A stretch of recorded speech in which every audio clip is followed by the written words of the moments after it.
Chair Workman and Commissioners, my name is Hillary Patz and I have been a Carver County resident for 22 years. I am here today to urge you not to enter into a contract with Immigration and Customs Enforcement, or at a minimum to pause the decision until its full financial, legal, and community impacts can be independently evaluated.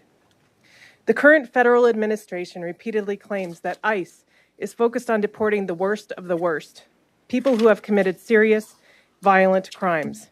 The data does not support that claim. According to 2025 data compiled by the Cato Institute and Syracuse University's TRAC project, approximately 73% of people detained by ICE have no criminal record at all, and only 5 to 8% have violent criminal convictions. That means nearly 3/4 of detainees are ordinary people, parents, workers, neighbors, living their lives and contributing to their communities. ICE's own 2025 fiscal reporting shows that the average in-custody length of stay ranges from 55 to 63 days. That is nearly 2 months of detention. 2 months during which taxpayers pay for housing, food, security, and medical care for individuals who in most cases pose no public threat. It's prolonged detention, often while individuals wait for hearings, frequently without meaningful access to counsel, and with well-documented due process concerns. From a purely fiscal standpoint, this makes little sense. Immigrants in Minnesota are net contributors, not drains.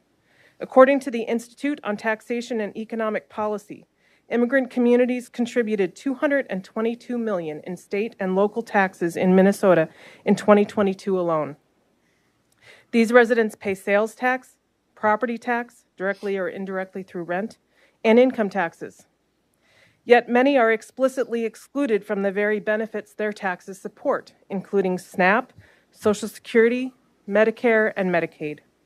So we are faced with a stark contradiction. People who already contribute to our tax base are being removed from the workforce and placed into detention at public expense, instead of being allowed to continue working, paying taxes, and supporting their families. That is not fiscal responsibility. That is waste. The economic impact does not stop there.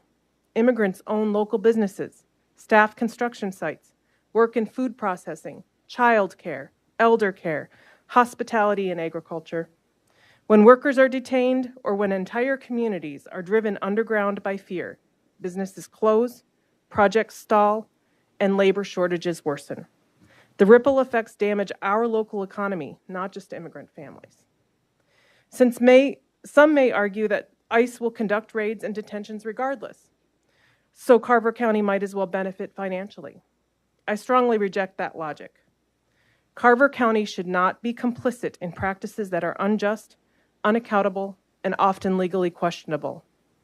As a county, you have made explicit commitments to transparency and public trust. Carver County Sheriff's deputies identify themselves during public interactions. This board approved body-worn cameras in 2021 to ensure accountability and professionalism. ICE does not operate under comparable standards. Its agents frequently refuse to identify themselves, lack consistent body camera policies, and operate with minimal local oversight.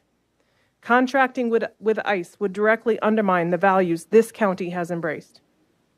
You may not be able to stop ICE nationwide, but you can decide whether Carver County participates.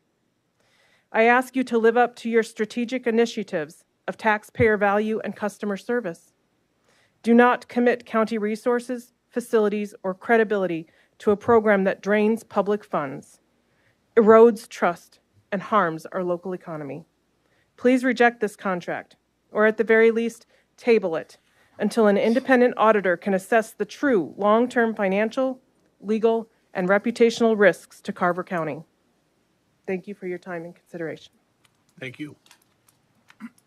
Brian Lang.